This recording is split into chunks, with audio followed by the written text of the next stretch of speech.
ಸಮಸ್ತ ಎಲ್ಲ ಯೂಟ್ಯೂಬ್ ವಾಹಿನಿಯ ವೀಕ್ಷಕರಿಗೆ ನನ್ನ ನಮಸ್ಕಾರಗಳು. ವೀಕ್ಷಕರಿಂದ ಒಂದು ಸಂಚಿಕೆಯಲ್ಲಿ ಬಹಳ ವಿಶೇಷವಾಗಿರತಕ್ಕಂತಹ ಒಂದು ವಶೀಕರಣ ತಂತ್ರದ ಕುರಿತಾಗಿ ನಿಮಗೆ ಮಾಹಿತಿಯನ್ನು ತಿಳಿಸ್ಕೊಡ್ತಾ ಇದ್ದೇನೆ. ಈ ಒಂದು ವಶೀಕರಣ ತಂತ್ರವನ್ನು ಮಾಡುವ ಮೂಲಕ ನೀವು ಯಾರನ್ನು ಬೇಕಾದರೂ ಕೂಡ ಸುಲಭ ವಿಧಾನದಲ್ಲಿ ಕೇವಲ 3 ದಿನದಲ್ಲಿ ಒಂದು ವಶೀಕರಣವನ್ನು ಮಾಡ್ಬೋದು. ಈ ಒಂದು ವಶೀಕರಣವನ್ನು ಯಾವ ರೀತಿ ಮಾಡೋದ್ರಿಂದ ಅವರು ನಿಮಗೆ ವಶೀಕರಣ ಆಗ್ತಾರೆ, ನಿಜವಾಗ್ಲೂ ಈ ವಶೀಕರಣ ಆಗುತ್ತಾ ಅನ್ನೋರು ಈ ವಿಡಿಯೋವನ್ನು ಕೊನೆಯವರೆಗೂ ನೋಡೋದನ್ನು ಮಾತ್ರ ಮರಿಬೇಡಿ. ಹಾಗೆ ನೀವಿನ್ನೂ ನಮ್ಮ ಯೂಟ್ಯೂಬ್ ವಾಹಿನಿಯನ್ನು ಸಬ್ಸ್ಕ್ರೈಬ್ ಮಾಡಿಲ್ಲ ಅಂದರೆ ಈ ಕೂಡಲೇ ಸಬ್ಸ್ಕ್ರೈಬ್ ಮಾಡಿಕೊಳ್ಳಿ. ಪಕ್ಕದಲ್ಲಿರುವಂತಹ ಬೆಲ್ ಐಕಾನನ್ನು ಕೂಡ ಕ್ಲಿಕ್ ಮಾಡಿಕೊಳ್ಳಿ. ನಿಮ್ಮ ಜೀವನದಲ್ಲಿ ಯಾವುದೇ ರೀತಿಯಾದಂತಹ ಕಠಿಣ ಗುಪ್ತ ಸಮಸ್ಯೆಗಳು ನಿಮ್ಮನ್ನೇನಾದರೂ ಕಾಡ್ತಾ ಇತ್ತು ಅಂದರೆ ಸ್ಕ್ರೀನ್ ಮೇಲೆ ನಮ್ಮ ನಂಬರ್ ಕಾಣಿಸ್ತಾ ಇದೆ ವೀಕ್ಷಕರೇ, ಕರೆ ಮಾಡಿ. ಶೀಘ್ರದಲ್ಲೇ ಶತಸಿದ್ಧ ಶಾಶ್ವತ ಪರಿಹಾರಗಳನ್ನು ನಿಮಗೆ ನಾವು ಮಾಡಿಕೊಡ್ತೇವೆ. ಇದಕ್ಕೆ ಸಾಕ್ಷಿ ಎಂಬಂತೆ ಈಗಾಗಲೇ ಸಾವಿರಾರು ಜನ ತಮ್ಮ ಪರಿಹಾರಗಳನ್ನು ಕೂಡ ಕಂಡುಕೊಂಡಿದ್ದಾರೆ. ವೀಕ್ಷಕರೇ, ಮೊದಲನೇದಾಗಿ ಒಂದು ತಂತ್ರವನ್ನು ಯಾವ ರೀತಿ ಮಾಡೋದು ಅಂತ ತಿಳಿಸ್ಕೊಡ್ತೇನೆ. ಅದಕ್ಕೂ ಮುಂಚೆ ಕೆಲವೊಂದು ಸೂಚನೆಗಳನ್ನು ನಿಮಗೆ ತಿಳಿಸೋದಕ್ಕೆ ಇಷ್ಟಪಡ್ತೇನೆ. ಆ ಸೂಚನೆಗಳು ಏನಪ್ಪ ಅಂದರೆ, ಈ ಒಂದು ತಂತ್ರವನ್ನು ಸುಮ್ಮನೆ ಯಾರ್ಯಾರ ಮೇಲೆ ಪ್ರಯೋಗವನ್ನು ಮಾಡೋದಕ್ಕೆ ಹೋಗಬಾರ್ದು. ಇನ್ನು ಎರಡನೇದಾಗಿ ಒಂದು ತಂತ್ರವನ್ನು ಯಾರ ಮೇಲೆ ಪ್ರಯೋಗ ಮಾಡಬೇಕಪ್ಪ ಅಂತ ನೋಡೋದಾದರೆ, ನಿಮ್ಮ ಪ್ರೀತಿಯನ್ನು ನೀವು ಕಳೆದುಕೊಂಡಿದ್ದರೆ, ನಿಮ್ಮ ಪ್ರೀತಿ ನಿಮ್ಮಿಂದ ದೂರ ಆಗಿದ್ದರೆ, ಆ ಪ್ರೀತಿಯನ್ನು ನಿಮ್ಮ ಜೀವನದಲ್ಲಿ ಮರಳಿ ಪಡೆಯೋದಕ್ಕೆ, ನಿಮ್ಮ ಪ್ರೀತಿಯಲ್ಲಿ ಏನಾದರೂ ಮೋಸ ಆಗಿತ್ತು ಅಂದರೆ ಆ ಪ್ರೀತಿಯನ್ನು ನಿಮ್ಮ ಜೀವನದಲ್ಲಿ ಮತ್ತೆ ಮರಳಿ ವಾಪಸ್ಸಾಗಿ ಪಡೆಯೋದಕ್ಕೆ ಈ ಒಂದು ತಂತ್ರವನ್ನು ಉಪಯೋಗಿಸಿ. ಹಾಗೂ ಬೇರೆ ಯಾವುದೇ ಒಂದು ಕೆಟ್ಟ ಕೆಲಸಗಳಿಗೆ ಇದನ್ನು ಉಪಯೋಗಿಸೋದಕ್ಕೆ ಹೋಗಬೇಡಿ ವೀಕ್ಷಕರೇ. ಹಾಗಾದರೆ ಬನ್ನಿ, ಇನ್ನೊಂದು ಸಂಚಿಕೆಯಲ್ಲಿ 3 ದಿನದಲ್ಲಿ ಯಾವ ರೀತಿ ಒಂದು ವಶೀಕರಣ ಪ್ರಯೋಗ ಮಾಡೋದು ಅಂತ ಸುಲಭ ವಿಧಿವಿಧಾನಗಳನ್ನು ನಾನು ನಿಮಗೆ ತಿಳಿಸ್ಕೊಡ್ತಾ ಇದ್ದೇನೆ. ಮೊದಲನೇದಾಗಿ ವೀಕ್ಷಕರೇ, ಈ ಒಂದು ತಂತ್ರ ಮಾಡೋದಕ್ಕೆ 2 ನಿಂಬೆಹಣ್ಣನ್ನು ತಗೋಬೇಕಾಗ್ತದೆ. ಹಾಗೆ 2 ವೀಳ್ಯದೆಲೆಯನ್ನು ಕೂಡ ತಗೊಳ್ಬೇಕಾಗ್ತದೆ. ಈ ರೀತಿಯಾಗಿ 2 ವೀಳ್ಯದೆಲೆಯನ್ನು ತೆಗೆದುಕೊಂಡ ನಂತರದಲ್ಲಿ ಒಂದೊಂದು ಎಲೆಯ ಮೇಲೂ ಕೂಡ ಈ ರೀತಿಯಾಗಿ ನಿಂಬೆಹಣ್ಣನ್ನು ಇಡಬೇಕು. ಇದನ್ನು ಯಾವ ಸಮಯದಲ್ಲಿ ಮಾಡಬೇಕಪ್ಪ ಅಂತ ನೋಡೋದಾದರೆ, ಈ ಒಂದು ತಂತ್ರವನ್ನು ಮಾಡಬೇಕಾದಂತಹ ಸಮಯ ರಾತ್ರಿ 12 ಗಂಟೆ ಆಯಿತಾ. ಈ ಸಮಯದಲ್ಲಿ ತಣ್ಣೀರಿನಲ್ಲಿ ಒಂದು ಸ್ನಾನವನ್ನು ಮಾಡಿ, ಹೊಸ ಬಟ್ಟೆ ಆಯಿತಾ, ಕೆಂಪು ವಸ್ತ್ರವನ್ನು, ಒಂದು ಪಂಚೆ ಅಥವಾ ಲುಂಗಿ ಅಂತ ಏನು ಕರಿತಾವಲ್ಲ ಅದನ್ನು ಧಾರಣೆ ಮಾಡ್ಕೋಬೇಕು. ಬರೀ ಮೈಯಲ್ಲಿರಬೇಕು, ಬರೀ ಒಂದು ಲುಂಗಿಯನ್ನು ಮಾತ್ರ ಕಟ್ಕೋಬೇಕು.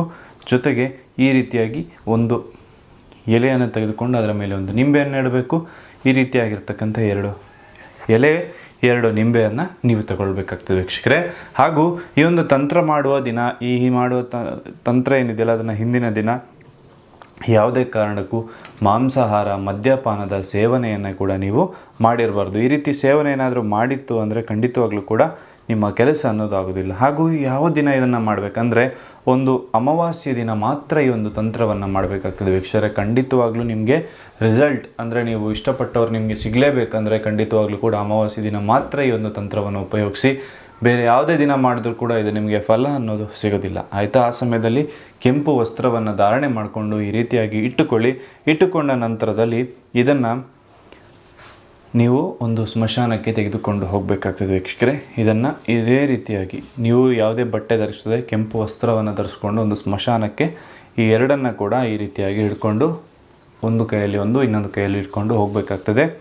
ತೆಗೆದುಕೊಂಡು ಹೋಗಿ ಒಂದನ್ನು ಸ್ಮಶಾನದಲ್ಲಿ ಹೂತಾಕಬೇಕಾಗ್ತದೆ ವೀಕ್ಷಕರೇ. ಹೂತಾಕೋದಕ್ಕಿಂತ ಮುಂಚೆ ಈ ನಿಂಬೆಹಣ್ಣಿನ ಮೇಲೆ ನೀವು ಯಾರನ್ನು ವಶೀಕರಣ ಮಾಡ್ಕೋಬೇಕು ಅಂತ ಇರ್ತೀರಲ್ಲ ಅವರ ಹೆಸರನ್ನು ಬರಿಬೇಕಾಗ್ತದೆ. ಬರೆದುಬಿಟ್ಟು ಇದೇ ರೀತಿಯಾಗಿ ಹೋಗಿ ಹೂತು ಹಾಕ್ಬಿಟ್ಟು ಬರಬೇಕಾಗ್ತದೆ ವೀಕ್ಷಕರೇ ಆಯಿತಾ.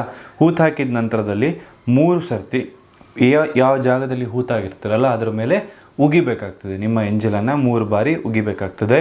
ಉಗಿದ ನಂತರದಲ್ಲಿ ಇನ್ನೊಂದು ನಿಂಬೆಹಣ್ಣನ್ನು ನೀವು ಏನು ಉಗಿತೀರಲ್ಲ, ಉಗಿದ ನಂತರದಲ್ಲಿ 1 ನಿಮಿಷ ಕೂಡ ಅಲ್ಲಿ ನೀವು ನಿಲ್ಲಬಾರ್ದು.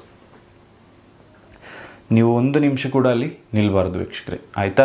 ಅಭಿಚಾರ ಪ್ರಯೋಗ, ಈ ರೀತಿಯಾಗಿರ್ತಕ್ಕಂತಹ ಕೆಟ್ಟ ಶಕ್ತಿಗಳು ನಿಮ್ಮ ಮೇಲೆ ಆಕರ್ಷಣೆ ಆಗುವಂತಹ ಸಂಭವ ಇರುತ್ತೆ. ಆ ಕಾರಣಕ್ಕೋಸ್ಕರ 1 ನಿಮಿಷ ಕೂಡ ಅಲ್ಲಿ ನೀವು ನಿಲ್ತಕ್ಕಂಥದ್ದು ಮಾಡಬಾರ್ದು. ಹಾಗೂ ಹಿಂತಿರುಗಿ ನೋಡದೆ ಅಲ್ಲಿಂದ ಮನೆಗೆ ಬಂದುಬಿಡಬೇಕು.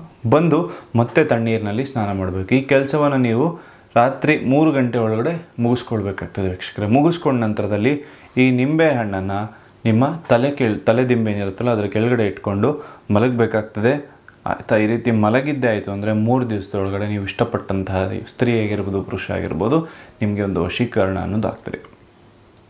ಈ ತಂತ್ರ ನಿಮ್ಗೆ ಏನಾದ್ರು ಮಾಡೋಕ್ಕೆ ಗೊತ್ತಾಗಲಿಲ್ಲ ಅಂದರೆ ಖಂಡಿತವಾಗ್ಲೂ ಸ್ಕ್ರೀನ್ ಮೇಲೆ ನಮ್ಮ ನಂಬರ್ ಬರ್ತಾ ಇದೆ ವೀಕ್ಷಕರೇ, ಕರೆ ಮಾಡಿ. ಶೀಘ್ರದಲ್ಲೇ ಒಂದು ವಶೀಕರಣ ತಂತ್ರವನ್ನು ನಿಮಗೆ ಮಾಡಿಕೊಡ್ತೇವೆ. ಹಾಗೆ ಇದನ್ನು ಯಾವುದೇ ಕಾರಣಕ್ಕೂ ಕೆಟ್ಟ ಕೆಲಸಗಳಿಗೆ ಉಪಯೋಗಿಸೋದಕ್ಕೆ ಹೋಗಬೇಡಿ. ನಿಮ್ಮ ಪ್ರೀತಿ ನಿಮ್ಮಿಂದ ದೂರವಾಗಿದ್ದರೆ, ನಿಮ್ಮ ಪ್ರೀತಿಯನ್ನು ನೀವು ಕಳೆದುಕೊಂಡಿದ್ದರೆ ಅದನ್ನು ಮರಳಿ ಪಡೆಯೋದಕ್ಕೆ ಮಾತ್ರ ಇದನ್ನು ಉಪಯೋಗಿಸಿ ಅಂತ ಹೇಳ್ತಾ ಎಲ್ಲರಿಗೂ ಶುಭವಾಗಲಿ, ಎಲ್ಲರಿಗೂ ಒಳ್ಳೆಯದಾಗಲಿ. ಸರ್ವೇ ಜನ ಸುಖಿನೋ ಭವಂತು. ನಮಸ್ಕಾರ ವೀಕ್ಷಕರೇ.